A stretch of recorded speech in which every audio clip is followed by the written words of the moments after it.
Hello दोस्तों, स्वागत है आप सभी का आपके अपने यूट्यूब चैनल एमा वर्ल्ड पॉइंट पे। आज आपके लिए मैथ का प्रैक्टिस सेट नंबर 11 लेके आए हैं, जो कि रोजगार पब्लिकेशन का है। तो चलिए शुरू करते हैं आज का प्रैक्टिस सेट। देखिए, पहला क्वेश्चन दिया है, एक विक्रेता 14 खिलौने खरीदने पर 4 खिलौने मुफ्त देता है। गणना करें कि ग्राहक को कितने प्रतिशत की छूट मिली है। देखिए, जब भी इस तरह का क्वेश्चन हो तो आपको ग्राहक के नज़रिए से नहीं देखना, बल्कि दुकानदार के नज़रिए से देखना है। ठीक है, आप जरा ये बताइए कि ग्राहक की दुकान से कितने गए। ग्राहक की दुकान से 14 खिलौने तो उसने खरीदे और 4 उसने फ्री में दे दिए, तो कुल मिलाकर उसने 18 खिलौने उसकी दुकान से गए और कितने फ्री में गए थे, 4। तो कितने मिला कितनी परसेंट की छूट होगी, तो 4/18 गुणा 100, यानी कि 2/9। और 2/9 की फ्रैक्शन क्या होती है, 22 सही 2/9%, यानी कि ऑप्शन नंबर बी आपका क्या हो जाएगा, सही आंसर। ठीक है, आपको दुकानदार के नज़रिए से देखना है कि उसकी दुकान से कितने गए, तो उसकी दुकान से गए 4, 14 और 4 18 हैं। तो जो अपने लाभ और हानि गणना करेगा वो किस पे करेगा, वो अपने 18 पे करेगा, ना कि 14 पे करेगा। ठीक है, नेक्स्ट क्वेश्चन देखिए। देखिए, अगला क्वेश्चन है, कोई व्यक्ति अपने बेटे, बेटी और पत्नी के नाम पर 105,750 की धनराशि साधारण ब्याज पर इस प्रकार निवेशित करता है कि उन्हें क्रमशः 3, 4 और 5 वर्ष बाद समान ब्याज प्राप्त होता है। यदि ब्याज दर कितनी है, 5% वार्षिक है, तो पत्नी के लिए निवेश की गई राशि कितनी होगी। देखिए, मान लेते हैं कि जो बेटा है, बेटी है और आप पत्नी है, उन तीनों को अलग अलग राशि मिली है, P1, P2 और P3। ठीक है, ये बेटे को मिली है, ये बेटी को, और ये पत्नी। वो कह रहा है कि 5 वर्ष के बाद में, सॉरी 3, 4 और 5 वर्ष के बाद में क्या है, सबकी राशि क्या है, समान हो जाती है। कब, जब दर कितनी है, 5% की है और साधारण ब्याज है। तो देखिए देखिए P1 राशि पर 3 वर्ष के लिए, P1 राशि पर 3 वर्ष के लिए 5% की दर से ब्याज कितना मिलेगा, इतना ब्याज मिलेगा, क्योंकि ब्याज साधारण ब्याज का फॉर्मूला क्या होता है, मूलधन गुणा दर गुणा समय बट्टे 100। ऐसे ही P2 राशि पर 4 वर्ष के लिए 5% की दर से ब्याज कितना मिलेगा, इतना ब्याज मिलेगा। क्लियर। ऐसे ही P3 राशि पर 5 वर्ष के लिए 5% की दर से कितना ब्याज मिलेगा, तो इतना ब्याज मिलेगा। ठीक है, यही तो आपसे बोला है। और देखिए, आपसे क्वेश्चन में ये बोला कि समान ब्याज मिलता है, इसका मतलब ये तीनों ही राशि क्या हुई, समान हुई, क्योंकि समान क्या है, तीनों ही तीनों क्या है, ब्याज है। अब यहाँ से आपको P1, P2 और P3 का रेशियो निकालना है। तो देखिए कैसे निकालेंगे। देखिए, ये 100 से 100 खत्म हो जाएगा। ठीक है, इस वाले 5 से ये वाला 5 भी खत्म हो जाएगा। कितना बचेगा, 3 P1 बचेगा, 4 P2 बचेगा और 5 P3 बचेगा। अब इनका अनुपात कैसे निकालते हैं, तो इनका अनुपात कैसे निकालेंगे, 3, 4 और 5 का जो एलसीएम होता है, 3, 4 और 5 का एलसीएम कितना हो जाएगा, 60। तो हम 60 से भाग कर देंगे सब में। ठीक है, 60 से भाग कर देंगे, कितना हो जाएगा, ये हो जाएगा आपका, यहाँ बचेगा आपका नीचे 20, यहाँ बचेगा 15 और यहाँ बचेगा आपका 12। अब हो जाएगा P1/20, P2/15 और P3/12। ठीक है, अब ये आपकी वैल्यू निकल के आ गई, और यही क्या होगा, इनका P1, P2 और P3 का रेशियो होगा, यानी कि 20, 15 और 12, यहाँ कितना था, 12 था। तो ये इनका रेशियो निकल के आ गया, यानी P1 की वैल्यू 20 है, P2 की 15 है और P3 की 12 है। तो P1 plus P2 plus P3 कितना हो जाएगा, ये हो जाएगा आपका 20 और 15 35 और 12 47, यानी कुल मिला के जो उन्होंने राशि लगाई थी या जो बटी थी, वो कितनी बटी थी, 47 बटी थी। लेकिन एक्चुअल में कितनी बटी है, तो एक्चुअल में बटी है कितना हो गया, ये इकाई, दहाई, सैकड़ा, हजार, 10,000, लाख, 1,05,750। तो ये जो 47 यूनिट है वो किसके बराबर हो जाएंगे, ये 47 यूनिट हो जाएंगे 1,05,750 के, यानी कि 47 यूनिट की वैल्यू कितनी हो गई, 1,05,750। यहाँ से हम 1 यूनिट की वैल्यू निकाल लेंगे, तो 1 यूनिट की वैल्यू कितनी हो जाएगी, 1,05,750 बट्टे में 47। देखिए 47 क्या है, एक प्राइम नंबर है, अभाज्य संख्या है, तो आपको डायरेक्ट ही इसमें भाग देना पड़ेगा, टुकड़े तो होंगे नहीं। तो हम 47 से भाग देंगे इसमें, तो कितने का कटेगा, ये कटेगा आपका 2250 बार। ठीक है, कितना कटेगा, 2250 बार। आपसे पूछा है कि पत्नी को कितना मिला, पत्नी की वैल्यू हमारी कितनी थी, पत्नी की हमारा था P3 की वैल्यू कितनी है, 12। तो हमें 12 यूनिट की वैल्यू निकालनी है, तो 12 यूनिट की वैल्यू कितनी मिल जाएगी, 12 यूनिट की वैल्यू मिल जाएगी हमें 2250 गुणा 12, कितना हो जाएगा ये आपका, ये हो जाएगा आपका 12 पंजे 60 और 12 पंजे 60 और 6 66। ठीक है, देखिए थोड़ा इधर, 2250 में हम 12 से गुणा करें कितना आएगा, 12 का जीरो जीरो हो जाएगा, 12 पंजे 60 का जीरो हासिल के 6 और 12 दूनी 24 और 6 30 हासिल के 3 और 12 दूनी 24 और 3 27। ठीक है, कितना हो जाएगा 27,000, यानी कि पत्नी को कितनी राशि मिली है, तो पत्नी को राशि मिली है 27,000। ऑप्शन नंबर ए आपका सही हो जाएगा। नेक्स्ट देखिए, नेक्स्ट क्वेश्चन क्या है, ए और बी एक कार्य मिलकर एक निश्चित कार्य को 15 दिनों में पूरा कर सकते हैं, जबकि बी और सी मिलकर इस कार्य को 20 दिनों में पूरा कर सकते हैं। ए बी सी तीनों मिलकर 10 दिनों में पूरा कर सकते हैं। तो ए और सी एक साथ मिलकर इस कार्य का तीन 33 सही 1/3%, यानी कि 1/3 भाग कितने दिनों में पूरा कर सकते हैं। इस क्वेश्चन को सॉल्व करना है। देखिए क्या सॉल्व करते हैं इसे। देखिए ए प्लस बी एक साथ मिलकर कितने दिन में कर रहे हैं, 15 दिन में। ठीक है, ए प्लस बी कितने दिन में कर रहे हैं, तो 15 दिन में कर रहे हैं।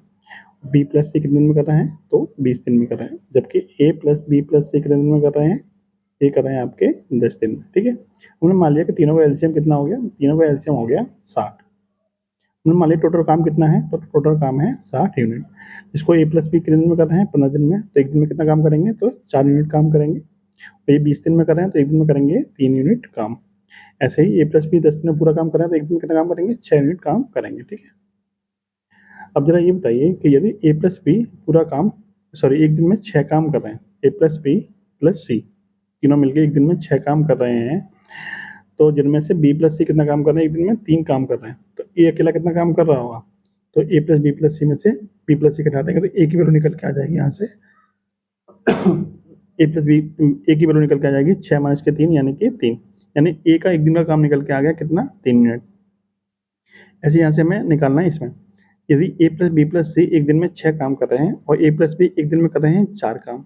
ठीक है, तो इसका मतलब सी अकेला कितना काम कर रहा होगा, तो सी अकेला काम कर रहा होगा 6 माइनस के 4 यानी कि 2 काम।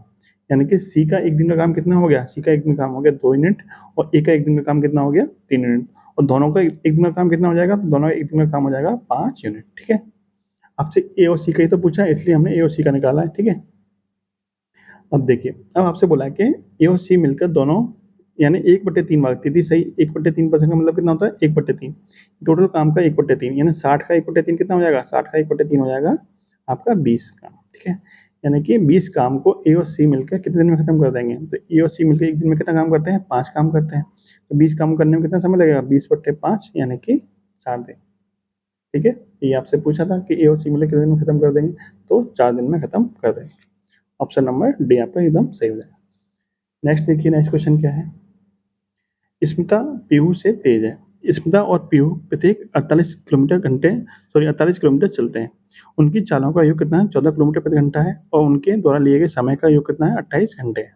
तो स्मिता की चाल क्या, देखिए स्मिता की चाल कैसे निकालते हैं।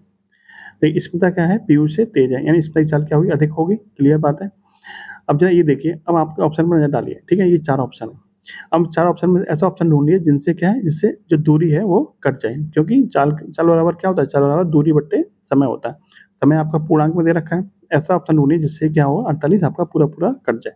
तो देखिए 12.5 से नहीं कटेगा, 10 से भी नहीं कटेगा, 8 से कटेगा और 12 से कटेगा। ठीक है, ये 2 ऑप्शन आपके बचे। अब यदि आपने मान लिया कि स्मिता की चाल कितनी है, 8 किलोमीटर प्रति घंटा है। ठीक है, और दोनों की चालों का योग कितना है, 14 किलोमीटर प्रति घंटा। इसका मतलब जो पीयू है उसकी चाल कितनी बचेगी, 6 किलोमीटर प्रति घंटा बचेगी, नहीं बचेगी, क्योंकि दोनों की चालों का योग कितना है, 14 किलोमीटर प्रति घंटा। अब हम समय की गणना कर लेते हैं।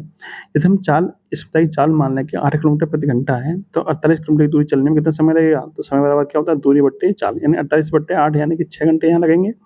इसको कितना समय लगेगा, 48/6 यानी कि 8।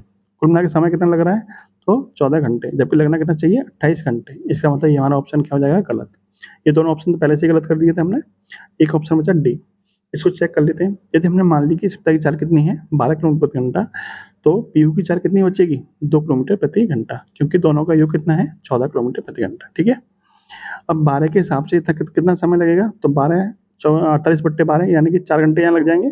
ठीक है, और 2 का चाल है तो 48/2 यानी कि 24 घंटे इनको यहाँ लग जाएंगे। कुल मिला के समय कितना लग जाएगा, 28 घंटे। और यही आपसे बोला है कि कुल समय कितना लगेगा, तो इस प्रकार हमारा ऑप्शन नंबर डी क्या हो जाएगा, एकदम वेरीफाई हो जाएगा, यानी ये हमारा सेटिस्फाई करा ऑप्शन को, क्वेश्चन को। तो ये हमारा क्या बन जाएगा, एकदम राइट आंसर। ठीक है, नेक्स्ट क्वेश्चन देखिए।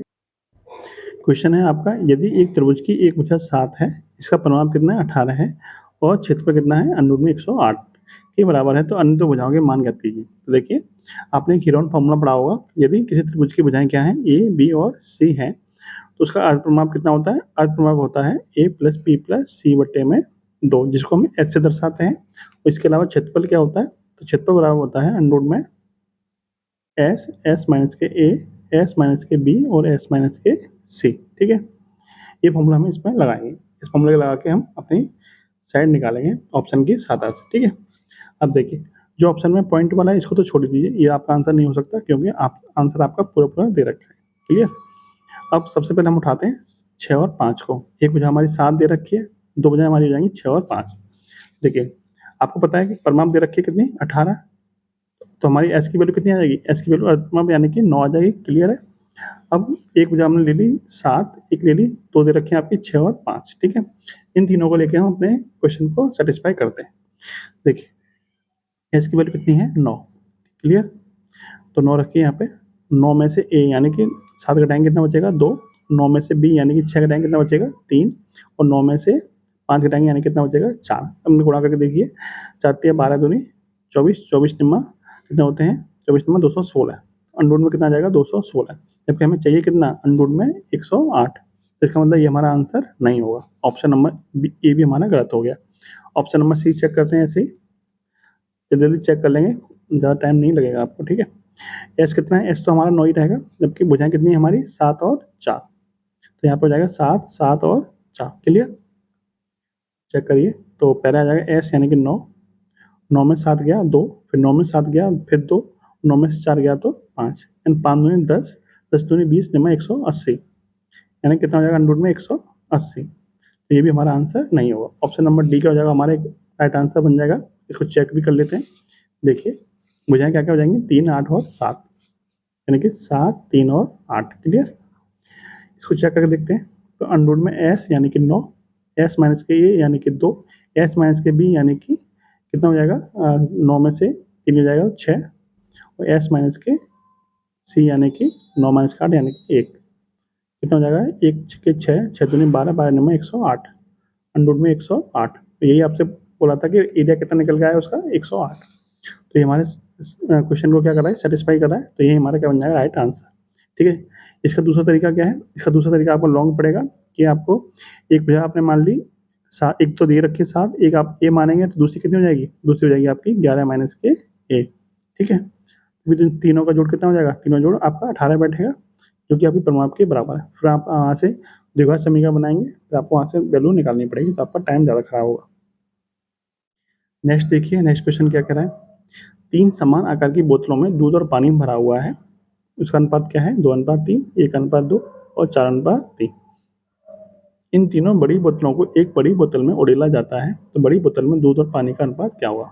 देखिए देखिए, पहले मैं आपको इसको लॉन्ग तरीका बताता हूँ, फिर आपको इसको शॉर्ट तरीका समझाता हूँ। ठीक है,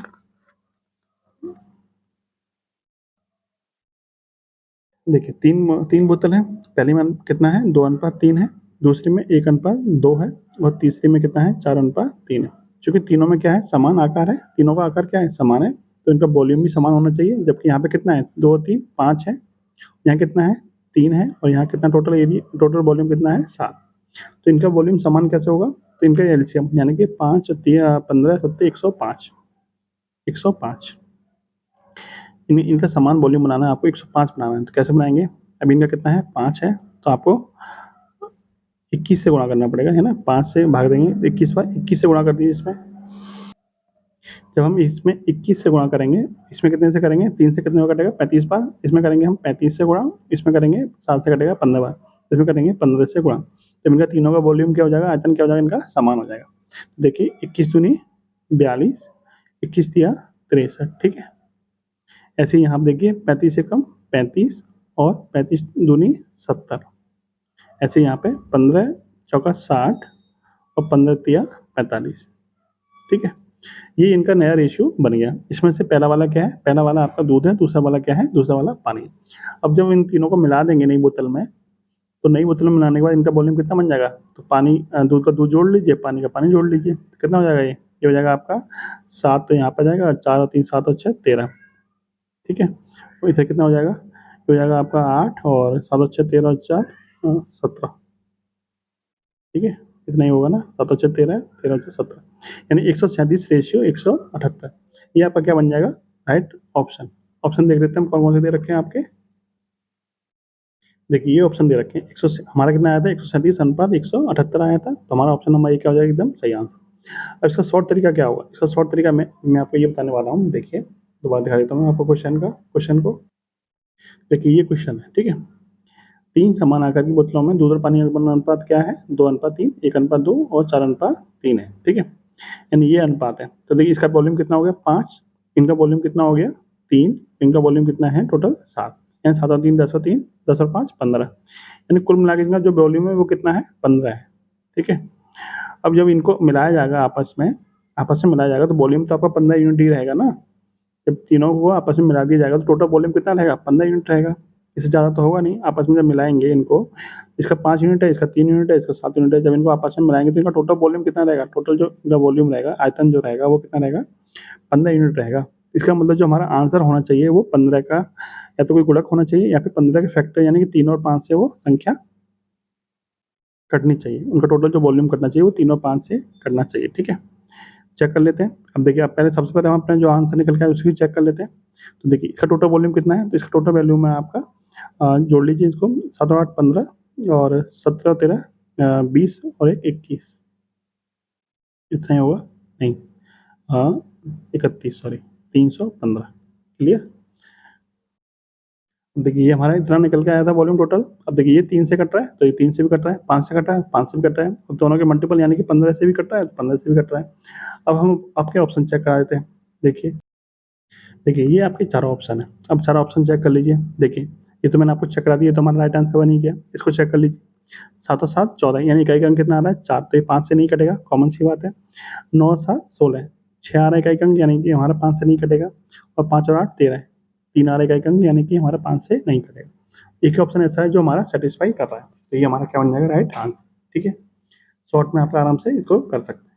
नेक्स्ट देखिए, एक आदमी ने 2 वस्तुएं खरीदी जिनमें से प्रत्येक की कीमत कितनी है 4158। उसने एक वस्तु 15% हानि पर बेची, दूसरी वस्तु को कितने % लाभ पर बेचा जाए ताकि कोई लाभ या हानि ना हो। तो देखिए जब दोनों का क्रय मूल्य क्या है समान है, यदि आप चाहते हैं कि कोई लाभ या हानि ना हो तो जितना पहले % हानि पे बेचिए उतने दूसरे % को लाभ पे बेचना पड़ेगा, यानी 15% के लाभ पे ही आपको बेचना पड़ेगा, जिससे कि आपको ना तो कोई हानि होगी ना ही कोई लाभ होगा। नेक्स्ट देखिए, निम्नलिखित प्रश्न में प्रश्न चिन्ह के स्थान पर क्या है। देखिए ये आपको दे रखा है, इसको सॉल्व करना है। देखिए यदि आपको वर्गमूल निकालना आता है तो आपका ये क्वेश्चन इजी हो जाएगा, वरना आपको टफ लगेगा, ठीक है। वर्गमूल कैसे निकालते हैं, तो इसके लिए मैंने अलग से वीडियो बनाई हुई है वर्गमूल याद करने की, वर्गमूल और घनमूल सिंपल तरीके से आपको बताया गया है, आपको अच्छी तरह से समझ में आ जाएगी, ठीक है। देखिए इसका वर्गमूल कितना हो जाएगा, तो इसका वर्गमूल हो जाएगा आपका 4.8, ठीक है। इसका हो जाएगा आपका 4.2 और इसका हो जाएगा आपका 576 का वर्गमूल कितना होता है, 576 होता है 2.4, 24 यानी कि 2.4, और ये हो जाएगा गुणा में आपका 8.4, ठीक है। ये आपका सॉल्व मतलब ये आपका क्या हुआ है वर्गमूल निकल के आ गया। अब इसको सॉल्व करना है, और इसमें क्या लगाना है आपको बोडमास का नियम लगाना है। सबसे पहले हम क्या करेंगे, सबसे पहले हम भाग वाले को सॉल्व करेंगे। देखिए 4.8 गुणा 4.2 अपॉन में कितना जाएगा 2.4, और गुणा में कितना है 8.4। सॉल्व करते हैं इसको। देखिए 2.4 से कितना कटेगा, ये आपका 2 बार कटेगा, और 2 का गुणा किसमें होगा 4.2 में, यानी कि 8.4 गुणा 8.4, यानी 8.4 का ही क्या बन गया, ये वर्ग बन गया। जो हमने क्या निकाला था अभी वर्गमूल निकाला था 8.4 का, कितना निकाला था 70.56। इसका आंसर कितना हो जाएगा 70.56, ठीक है। ऑप्शन नंबर सी आपका सही हो जाएगा। नेक्स्ट क्वेश्चन देखिए, दो संख्याओं का लघुत्तम सामर्थ्य उनके महत्तम सामर्थ्य का 24 गुना है। उनके लघुत्तम सामर्थ्य महत्तम सामर्थ्य का योग कितना है 400 है। जब दो संख्याओं में से एक को 6 से विभाजित किया जाता है तो भागफल 7 और शेषफल 6 होता है। दी गई दो संख्याओं के योग के अंकों का योग बताइए। तो देखिए पहले हम यहाँ से एक संख्या निकाल सकते हैं। जब दो संख्याओं में से एक को 6 से विभाजित किया जाता है तो भागफल कितना मिलता है 6, और शेषफल कितना मिलता है 6, सॉरी भागफल मिलता है 7 और शेषफल कितना मिलता है 6 मिलता है। तो संख्या हमारी कितनी होगी, तो आपको पता है कि संख्या बराबर यानी कि भाज्य बराबर क्या होता है भाजक गुणा भागफल प्लस शेषफल, यानी 6 गुणा 7 प्लस के 6 कितना हो जाएगा ये 48, यानी हमारे एक संख्या मिल गई, हमें कितनी मिल गई 48। तो देखिए अब दूसरी संख्या निकालनी है। उससे पहले क्या है आपको दे रखा है कि जो आपका लासा है उसके मासा का कितना गुना है 24 गुना है। आपने मान लिया कि हमारा जो मासा है वो हमारा x है, तो लासा कितना हो जाएगा 24x, और दोनों का जोड़ कितना दे रखा है, दोनों का जोड़ हो जाएगा 25x, जो दे रखा है आपको 400 के बराबर। यहाँ से x की वैल्यू कितनी मिल जाएगी 400 बट्टे में 25 यानी कि 16, यानी कि हमारा मासा मिल गया 16, और 16 इंटू 24 कितना होता है, तो 16 इंटू 24 यानी कि 16 चौका 64 और 16 दूनी 32 और 6 38, यानी कि 384। ये हमारा क्या मिल जाएगा एलसीएम, ठीक है। और ये हमारा क्या मिल गया लासा, क्योंकि एक्स हमने क्या माना था, मासा माना था, तो हमारा मासा कितना हो गया 16, और 24x हमारा क्या था, मासा का 24 गुना क्या है लासा, तो यानी कि 384 हमारा क्या मिल गया हमारा लासा। अब आपने फॉर्मूला पढ़ा होगा कि मासा गुणा लासा बराबर पहली संख्या गुणा दूसरी संख्या। हमारे पास एक संख्या तो है, दूसरी संख्या हमें निकालनी पड़ेगी, तभी तो हम संख्याओं के योग के अंकों का योग निकाल पाएंगे। तो देखिए नए पेज पर समझाता हूँ मैं आपको इसको। देखिए यहाँ देखिए आपको फॉर्मूला पता है क्या है कि एचसीएफ गुणा एलसीएम, यानी कि मासा गुणा लासा बराबर पहली संख्या गुणा दूसरी संख्या। हमारे पास एचसीएफ हमें पता चल गया कितना है 16, एलसीएम कितना है 384, एक संख्या हमें पता चल गई कितनी है 48, दूसरी संख्या हमें निकालनी है, हमने मान लिया एक्स है, ठीक है। इसको सॉल्व करते हैं, 4 से कटेगा आपका ये कितनी में कटेगा 16 से कटेगा ये 16 48, और 3 से कटेगा आपका 3 दूनी 6 और 128 बार, यानी कि x की वैल्यू कितनी मिल गई, x की वैल्यू मिल गई हमें 128, ठीक है, यानी कि दूसरी संख्या मिल गई हमें 128। अब आपसे पूछा है कि दोनों संख्याओं के योग के अंकों का योग, दोनों संख्याओं का योग कितना हो जाएगा, तो एक तो 128 है, एक आपकी 48 है, दोनों को जोड़िए 8 8 16, 6 हासिल के 1 2 4 6 और 1 7, 1 का 1, ठीक है, यानी 176 के अंकों का जोड़ पूछा है आपसे, कितना हो जाएगा 6 और 7 13 और 1 14, कितना हो जाएगा 14। तो आपसे यही पूछा था कि उस संख्या के दोनों संख्याओं के योग के अंकों का योग, यानी कि 1 और 7 8 और 6 14, अंकों का योग कितना हो जाएगा 14, ऑप्शन नंबर डी, ठीक है। नेक्स्ट क्वेश्चन देखिए, 12 संख्याओं का औसत कितना है 42 है, अंतिम 5 संख्याओं का औसत 40 है, पहली 4 संख्याओं का औसत 44 है, छठी संख्या 5वीं संख्या से 6 कम है, और 7वीं संख्या से 5 कम है। 5वीं और 7वीं संख्या का औसत क्या होगा, देखिए इसको कैसे सॉल्व करते हैं। देखिए आपको बताया कि औसत बराबर क्या होता है, कुल योग बटे में कुल संख्या। जब भी हम योग बराबर निकालना चाहें तो योग बराबर क्या होता है, औसत गुणा संख्या, औसत गुणा संख्या, ठीक है। अब औसत कितना दे रखा है 42, और संख्या कितनी है कुल 12, तो इनका योग कितना हो जाएगा, तो इनका योग हो जाएगा 12 दूनी 24 और 12 चौक 48 और 2 50, ठीक है 504, ठीक है 12 दूनी 24 और 12 चौक 48 और 2 50, 504, यानी टोटल कितना है 504। अब आपसे बोला कि जो पहली 5 है उनका औसत कितना है 40, यानी कि पहली 5 का योग कितना हो जाएगा 5 गुणा 40, और अंतिम 5 का योग कितना हो जाएगा 5 गुणा 40, और पहली 4 का कितना है 44, तो पहली 4 का योग कितना हो जाएगा, पहली 4 का योग हो जाएगा 4 गुणा 44, क्लियर। इसके अलावा हम मान लेते हैं कि जो हमारी छठी संख्या है, ये 5वीं, छठी और 7वीं, 3 संख्याएं हमारी दे रखी हैं। हमने छठी मान ली x, जो कि हमारी 5वीं से कितना कम है 6 कम है, तो 5वीं हमारी कितनी हो जाएगी x प्लस 6, जो छठी है वो 7वीं से कितना कम है, 7वीं से 5 कम है, इसका मतलब 7वीं हो जाएगी x प्लस 5, क्लियर। देखिए इधर, अब देखिए पहली अंतिम 5 का योग ये हो गया, शुरू की 4 का योग ये हो गया, और बाकी जो 3 संख्याएं बची इनका योग आप ऐसे लिख लीजिए x plus 6 plus x plus x plus 5, और इन सब का टोटल योग है कितना 504। बस यहाँ से सॉल्व करके एक्स को निकाल लीजिए, कैसे निकालेंगे देखिए, 40 पंजे 200, 44 चौका कितने होते हैं, तो 176 प्लस एक्स प्लस एक्स यानी कि 3x प्लस के 6 और 5 11 बराबर 504, और जोड़िए इसको, देखिए 11 और 76 कितने होते हैं 87, यानी 187 प्लस 200 यानी कि 387, ठीक है 387 प्लस के 3x बराबर 504। अब 3x को यहीं रहने दीजिए, ये हो जाएगा 504 माइनस के 387, ठीक है, कितना हो जाएगा ये आपका 13×17 यानी कि 117, कितना बचेगा आपका ये 3x की वैल्यू निकल के आ जाएगी यहाँ से 117, तो x की वैल्यू हो जाएगी 117 बटे में 3 यानी कि 39, यानी x की वैल्यू आपको पता चल गई 39। तो x की वैल्यू यदि 39 है तो पांचवी संख्या यानी कि x प्लस 6 कितना हो जाएगा, x प्लस 6 हो जाएगा आपका 45, और छठी वैल्यू हमारी 39 थी, वो 39 हो जाएगी, और हमारी सातवीं वैल्यू कितनी निकल के आएगी, x प्लस 5 यानी कि 44। आपसे पूछा है, आपसे क्वेश्चन में पूछा था कि जो पांचवी और सातवीं संख्या है उसका औसत बताइए, तो दोनों का योग कितना हो जाएगा, औसत बराबर क्या होता है, योग बटे में संख्या, दोनों का योग हो जाएगा आपका 89, ठीक है, 45 प्लस 44 कितना होगा 89, 89 बट्टे 2 कितना हो जाएगा ये 44.5, ठीक है, तो दोनों का योग कितना, औसत कितना हो जाएगा 44.5, ऑप्शन नंबर बी, ठीक है, तो ये आपका सही हो जाएगा एकदम answer, option number B. Next देखिए, एक फॉर्म में गाय और मुर्गियां हैं, यदि सिरों की गिनती करने पर सिरों की संख्या 180 है तथा पैरों की गिनती करने पर पैरों की संख्या कितनी है 420, तो गायों की संख्या कितनी होगी। देखिए आप गाय क्या होती है, 4 पैर वाली होती है, और मुर्गियां कितनी होती हैं, 2 पैर वाली होती हैं। तो यदि हमें 4 पैर वालों की संख्या निकालनी है, 4 पैर वालों की संख्या का फॉर्मूला क्या होता है, तो 4 पैर वालों की संख्या बराबर होता है पैरों की संख्या यानी कि 420 बटे में 2 यानी माइनस सिरों की संख्या, सिरों कितने हैं 180, कितना हो जाएगा ये आपका 210 माइनस के 180 यानी कि 30, यानी गाय कितनी हो जाएंगी, गाय हो जाएंगी आपकी 30, ऑप्शन नंबर बी। फॉर्मूला क्या था, 4 पैर वालों की संख्या बराबर सिरों की संख्या बटे में 2 माइनस के पैरों की संख्या बटे में 2 माइनस के सिरों की संख्या, ठीक है, इससे हम क्या निकाल सकते हैं, इससे हम 4 पैर वाले जानवर की संख्या निकाल सकते हैं।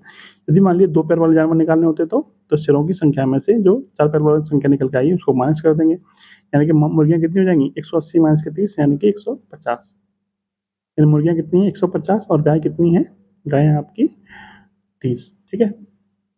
नेक्स्ट देखिए,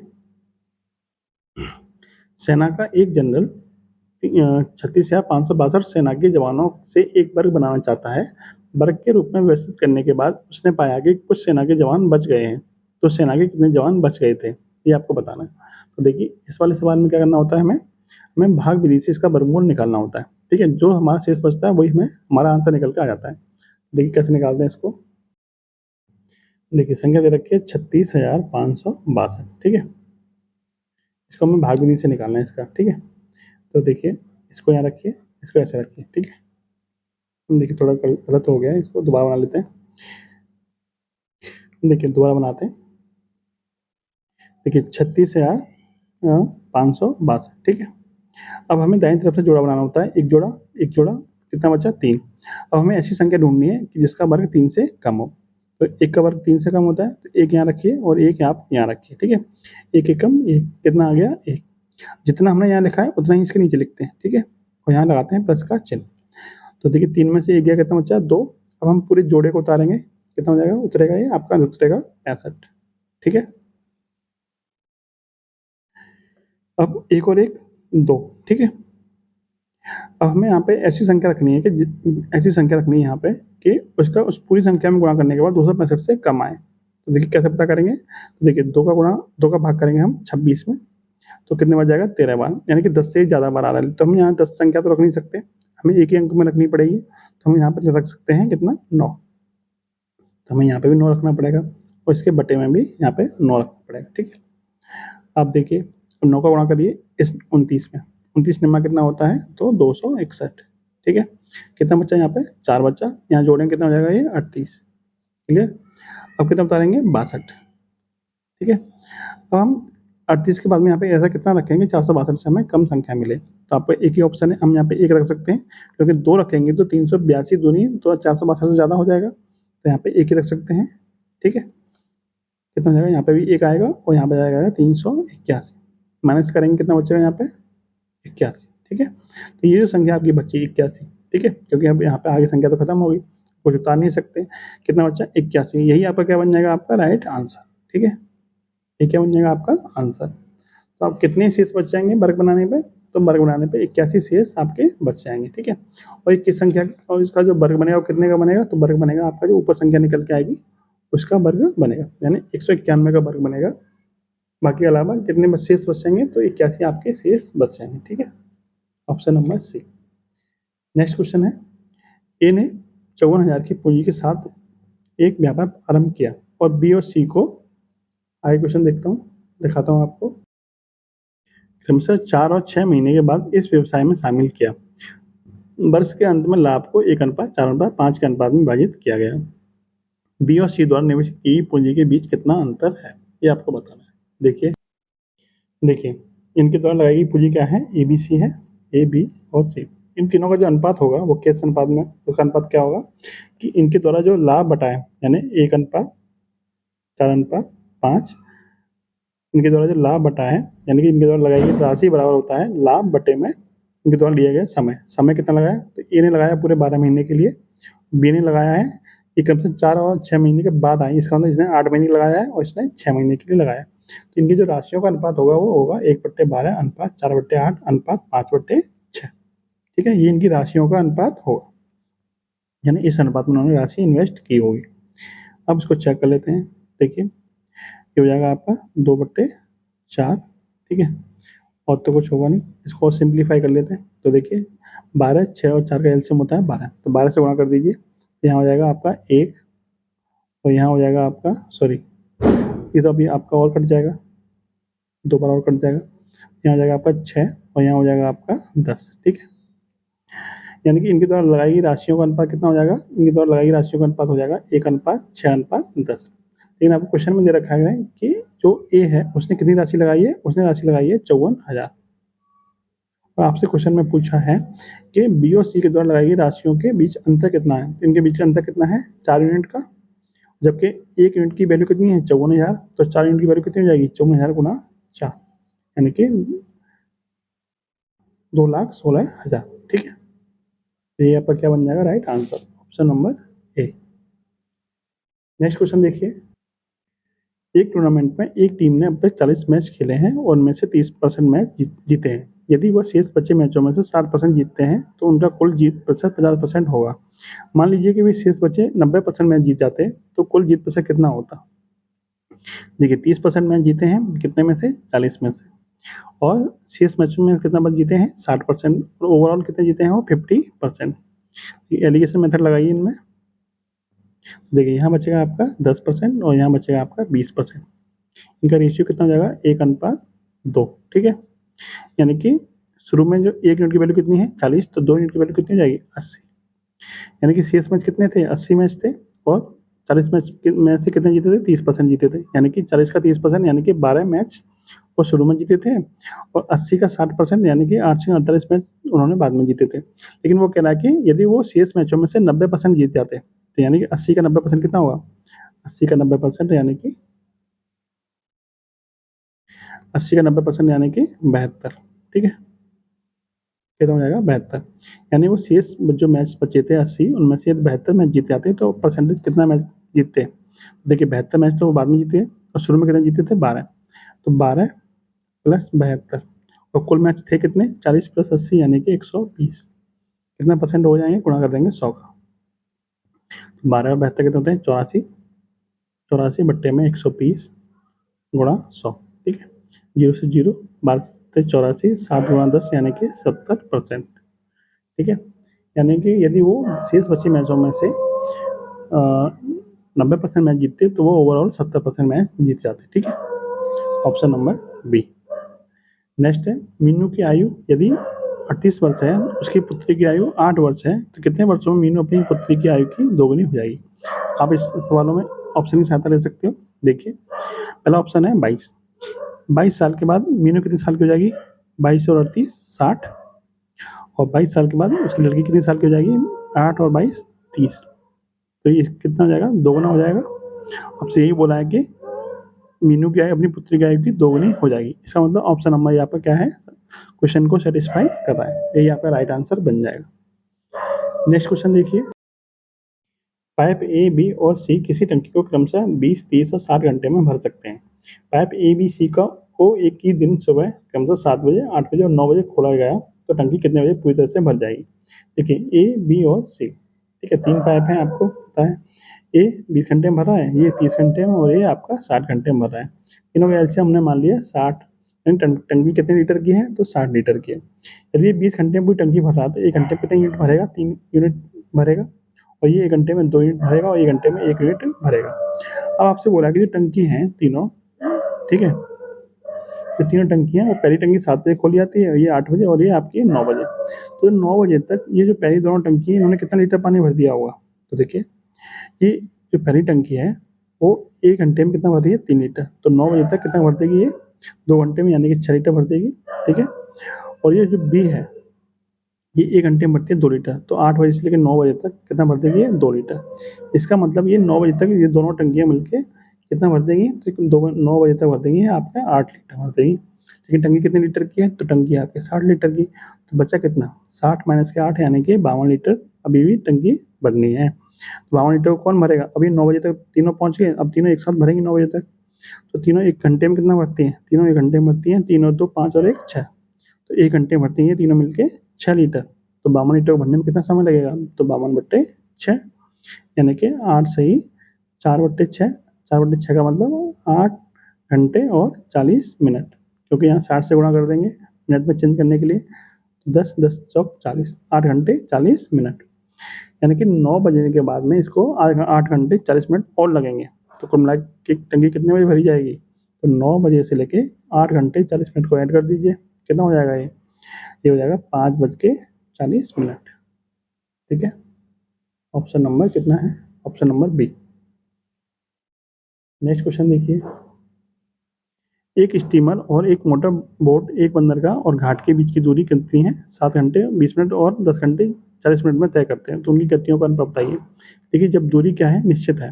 जब दूरी निश्चित है तो उनकी चाल का जो अनुपात होता है वो उनके समय के अनुपात के विपरीत होता है। पहले में समय कितना लग रहा है? तो पहले में समय लग रहा है इनको, यानी कि स्टीमर को समय कितना लग रहा है? 7 घंटे 20 मिनट। 7 घंटे 20 मिनट का मतलब होता है 7×42 + 20 यानी कि 440 मिनट। और दूसरे को समय कितना लग रहा है? दूसरे को समय लग रहा है 10 घंटे 40 मिनट, यानी कि 640 मिनट। दोनों को मैंने मिनट में चेंज कर लिया, दोनों का अनुपात निकाल लेते हैं। दोनों का अनुपात कितना हो जाएगा? ये हो जाएगा आपका 2 से कटेगा 22 बार, 2 से कटेगा आपका 32 बार, 2 से 11 बार, 2 से 16 बार। तो दोनों की जो गतियों का अनुपात हो जाएगा वो क्या है? तो इनकी चालों के अनुपात का विपरीत, यानी कि 16:11। अभी 11:16 निकल के आया, तो इनकी चालों का समय का अनुपात क्या हो जाएगा? विपरीत हो जाएगा। तो 16:11 आपका आंसर हो जाएगा। ठीक है, देखिए ये तो समय का अनुपात निकल के आया ना, 11:16। मैंने आपको क्या बताया था? समय के अनुपात के विपरीत होता है गति का अनुपात। तो 11:16 का उल्टा हो जाएगा 16:11, ऑप्शन नंबर सी। ठीक है, नेक्स्ट क्वेश्चन देखिए, उस वृत्त की त्रिज्या ज्ञात करें जिसका क्षेत्रफल 2 त्रिभुजों जिनकी भुजाएं दे रखी है के क्षेत्रफल के योग का 2 सही 70/30 गुना होगा। ठीक है, तो देखिए ये जो आपकी भुजाएं दे रखी है त्रिभुज की 20, 21 और 29, ये क्या है? समकोण त्रिभुज है। और 11, 60 और 61 ये भी क्या है? समकोण त्रिभुज है। कैसे पता चला? आप वर्ग निकाल के चेक कर सकते हैं। 29 का वर्ग होता है 841 और 20 का वर्ग 400, 21 का वर्ग 441, दोनों का जोड़ बराबर है। ऐसे इसको चेक करेंगे तो ये भी आपका समकोण त्रिभुज निकल के आ जाएगा। अब इसको सॉल्व कर लेते हैं। देखिए देखिए पहला जो समकोण त्रिभुज है, यानी कि ये 20, 21 और 29, इसका क्षेत्रफल कितना होगा? तो डेल्टा 1 यानी पहले समकोण त्रिभुज का क्षेत्रफल हो जाएगा 1/2 बेस, यानी कि आधा कितना है? 20 गुणा ऊंचाई, यानी कि कितना है? 21। कितना हो जाएगा आपका? 20 21 दाएं 210, यानी डेल्टा 1 का एरिया कितना आ गया? 210 आ गया। ऐसे डेल्टा 2 निकालेंगे तो 1/2 बेस कितना है इसका? 11 गुणा 60। ठीक है, 2 से कटेगा आपका 30 बार और 30 × 11 330। ठीक है, यानी कि जो दूसरा त्रिभुज है उसका एरिया कितना निकल के आया? 330। दोनों का कुल एरिया कितना हो गया? दोनों का कुल एरिया हो गया आपका 540। आपसे बोला क्वेश्चन में कि उस वृत्त की त्रिज्या ज्ञात करें जिसका क्षेत्रफल 2 त्रिभुजों जिनकी जो भुजाएं दे रखी है के क्षेत्रफल के योग का कितना है? 2 सही 17/30 गुना है। तो देखिए आपको पता है कि वृत्त का क्षेत्रफल क्या होता है? पाई आर स्क्वायर। वृत्त का क्षेत्रफल क्या होता है? पाई आर स्क्वायर। ये क्या है? आर क्या है? इसकी वृत्त की त्रिज्या। ये वृत्त का जो क्षेत्रफल है दोनों त्रिभुजों के योग का, यानी कि 540 के योग का कितना गुना है? तो 2 सही 17/30, यानी 30 दूनी 60 और 17 70/30 गुना है। ठीक है, यानी पाई आर स्क्वायर बराबर 540 गुणा 77/30। इसको सॉल्व करते हैं। पाई की वैल्यू कितनी होती है? 22/7 होती है, गुणा आर स्क्वायर बराबर 540 गुणा 77/30। क्लियर?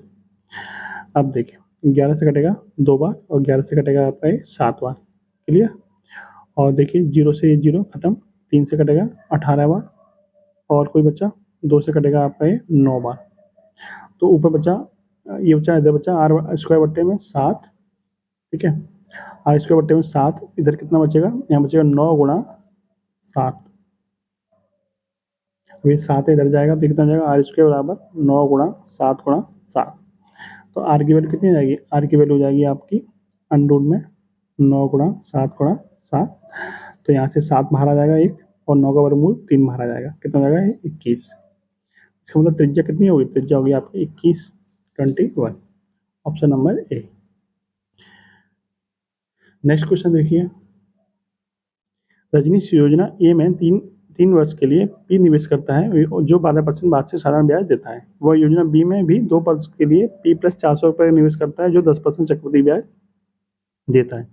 यदि योजना ए से प्राप्त राशि योजना बी से, नेक्स्ट देखिए क्वेश्चन में क्या दे रखा है, बी से प्राप्त राशि से 304 रुपये कम है तो पी का मान बताइए।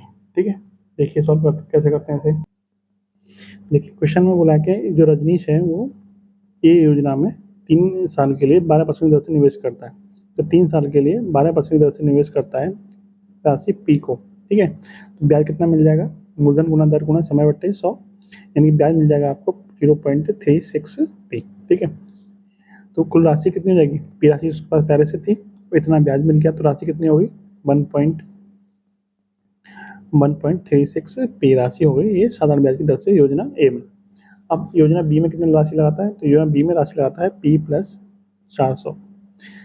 तो 2 साल के लिए चक्रवृद्धि ब्याज कितना हो जाएगा, जब 10% हो दर हो जाती, तो ब्याज होता है, ब्याज की दर हो जाती है 21%। ठीक है, कैसे होती है, तो x plus Y plus X Y अपन 100 वाला फॉर्मूला लगा के, ठीक है, 10 प्लस 10 प्लस 10 गुणा 10 बटे 100 यानी कि 21%। तो यहाँ से ब्याज कितना मिल जाएगा उसको, तो यहाँ से ब्याज मिल जाएगा आपको p प्लस 400 गुणा 0.21%। ठीक है, ये तो ब्याज मिल गया। और राशि कितनी थी, राशि थी आपकी p प्लस 400। जब हम इसको p प्लस 400 में इसको जोड़ देंगे, ठीक है, तो ये कितना हो जाएगा, ये हो जाएगा आपका p प्लस 400 गुणा 1.21। ठीक है, यानी कि 1.21 का गुणा हो जाएगा p प्लस 400 में, यानी आपको 2 साल के बाद में चक्रवृद्धि ब्याज पे इतनी राशि मिल जाएगी। और साधारण ब्याज पे कितनी राशि मिलेगी, तो 1.36 पी राशि मिल जाएगी। ठीक है, वो बोल रहा है कि जो चक्रवृद्धि ब्याज से राशि मिल रही है बी से प्राप्त राशि से 304 रुपये कम है साधारण ब्याज की राशि। ठीक है, यानी ये राशि कितनी कम है, 304 रुपये कम है। आप इसको सॉल्व कर लेते हैं। तो देखिए 1.21 इंटू पी प्लस 400 माइनस के 1.36 पी, ये किसके बराबर है, 304 के बराबर है। इसको सॉल्व करते हैं। देखिए ये हो जाएगा 1.21 पी, 1.21 पी प्लस इसको अंदर करेंगे तो कितना हो जाएगा, ये 484 माइनस के 1.36 पी बराबर 304। ठीक है, अब देखिए इसमें से इसको माइनस करेंगे कितना बचेगा, 0.15 पी, किसके बचेंगे, माइनस के, और इसको इधर ले जाएंगे तो ये हो जाएगा 304 माइनस के 484।